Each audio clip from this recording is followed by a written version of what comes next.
My name is Clara, and that night is etched into my memory.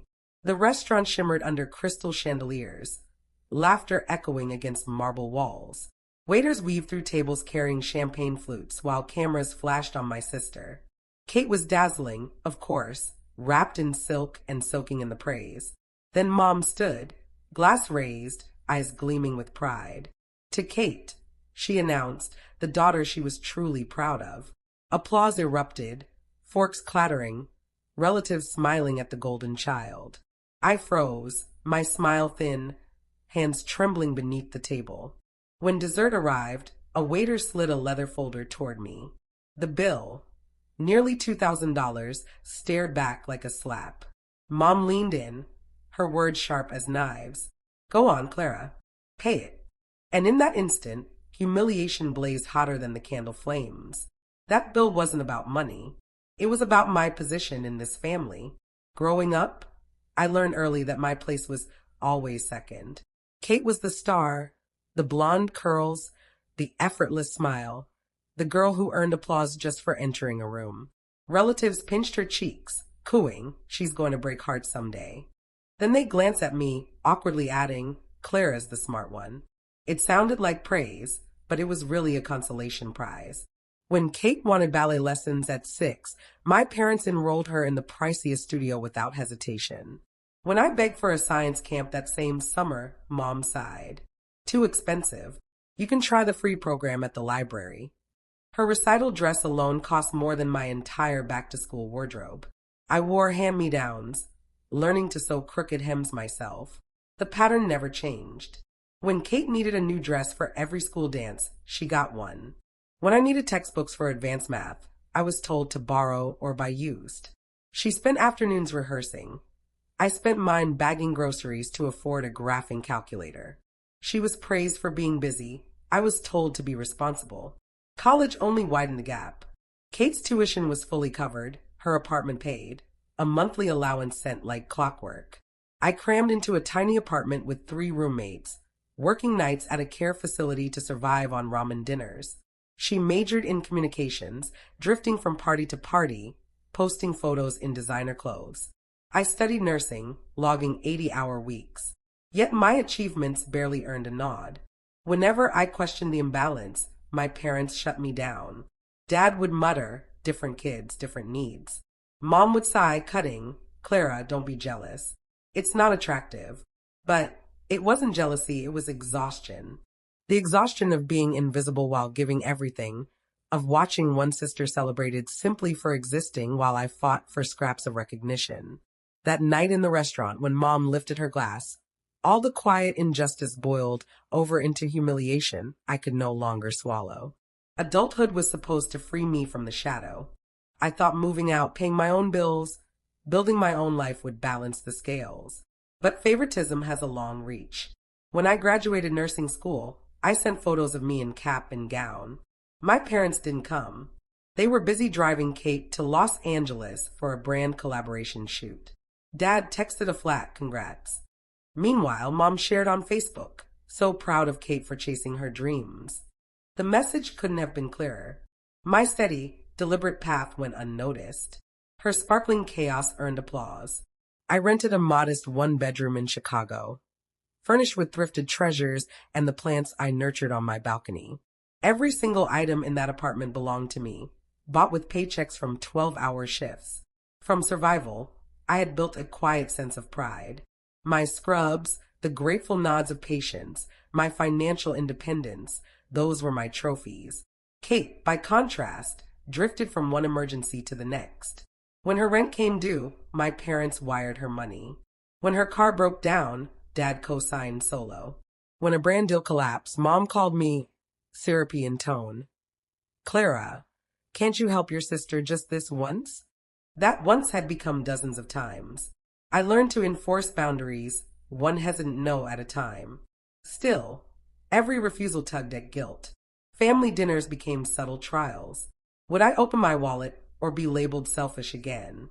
The contrast became sharper with Michael, my boyfriend. He recognized my effort, my worth, without strings attached. At a family dinner, he leaned close and murmured, Emma, They treat you like the dependable ATM. That's not love, it's dependence. His words stung because they rang true. Most nights I stayed silent, suppressing the urge to call out the imbalance. Every act of restraint, every unspoken truth, stacked like stones in my chest. I told myself peace was worth the silence. But silence carries weight. And one evening, that weight finally broke. Not in private, but at a bustling restaurant, with my mother lifting a glass in the air. The private room gleamed. Chandeliers scattered gold over white linens. Kate posed beside the cake, sequins catching the wandering lenses of every phone. Laughter swelled, champagne bubbled, and the photographer circled her like a satellite. Mom tapped her glass. The room hushed as if on cue. She smiled at Kate, then glanced past me, eyes sliding like glass. "To my beautiful Kate," she said, voice thick with pride. "The daughter I'm most proud of, the one who shines." Applause crashed like waves. A few relatives dabbed at their eyes. I clapped too, small, careful, heat climbing my face. Desserts arrived, towers of sugar crowned with delicate roses. A waiter approached, holding a black folder respectfully. "Miss Clara," he asked, placing it neatly before me. I blinked at the check. $1,090 before tip and service. A recommended 22% was printed lightly in gray. My chest fluttered. Silverware chimed somewhere like distant bells. A cousin leaned closer. "Is that for you?" she whispered. Before I could answer, Mom's voice rang out, crisp and certain. "As always, Clara will take care of it," she said, raising her glass. It's the least she can do for her sister's special day. A ripple of thin laughter washed the table, then faded into corners. Kate sipped her champagne, eyes sparkling, mouth tilted in a practiced smile. I met Dad's gaze. He cleared his throat, then looked away. An aunt shook her head, murmured, "That's not right," and blushed. At the entrance, the manager lingered, a mask of polite worry on his face. "Everything okay here, ma'am?" he directed at my mother. "We're fine," she replied, eyes never once landing on me. The photographer kept clicking away, the flash bursting like tiny explosions. The check lay open, heavy as a brick in my lap. This wasn't kindness. It was ceremony, a public offering dressed up as tradition. My humiliation had been cataloged, taxed, and totaled in black ink. I slid the dessert aside. No sweetness could wash the taste away. Heat crept up my neck, a slow burn blooming into wildfire. If they wanted a spectacle, they were about to get one. Because that bill wasn't just money, it was the cost of my place. I rose, palms steady, voice startling even me with its calm. The room stiffened, napkins frozen midair between mouths and plates. "If Kate is your pride, let your pride cover tonight." Mom's smile went thin. "Don't shame us. Just take care of it, Clara." I tapped the check. This isn't tradition. It's humiliation. Weaponized. I'm done paying for my own erasure. Not anymore, not tonight. Dad cleared his throat. "Sweetheart, don't start a scene over money." "This isn't money," I said. "It's math. Years of subtraction from me alone."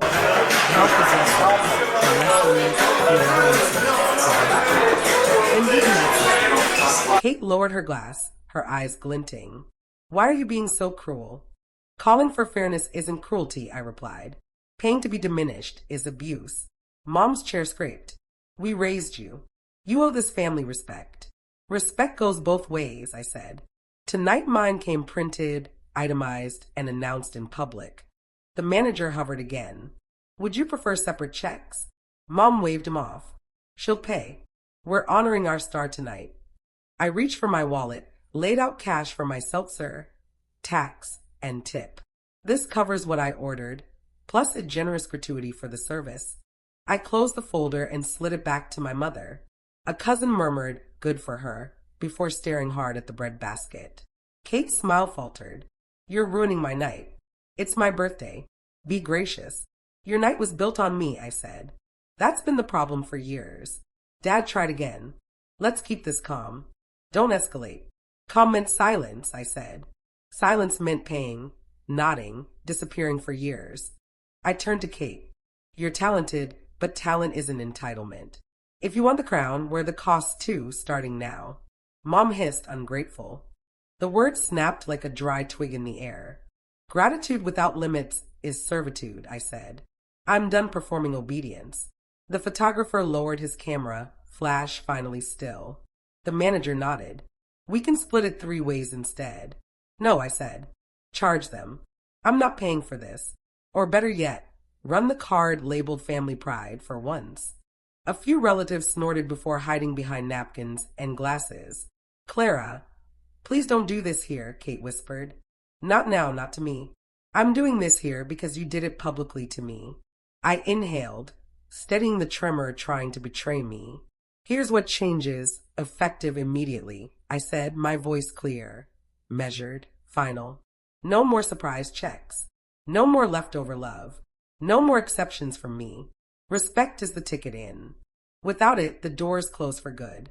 I propped the folder upright like a small gravestone waiting for them.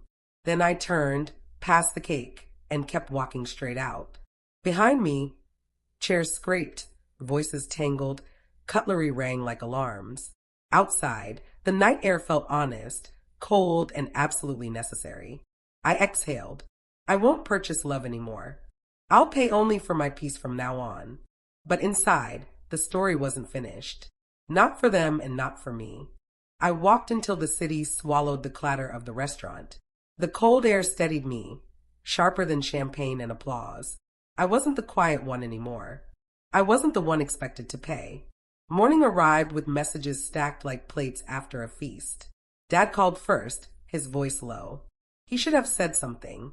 I replied, try again, but show it with actions, not words. Kate texted next. Sorry, I didn't realize it felt humiliating. I answered, then understand that pride that hurts others isn't worth celebrating.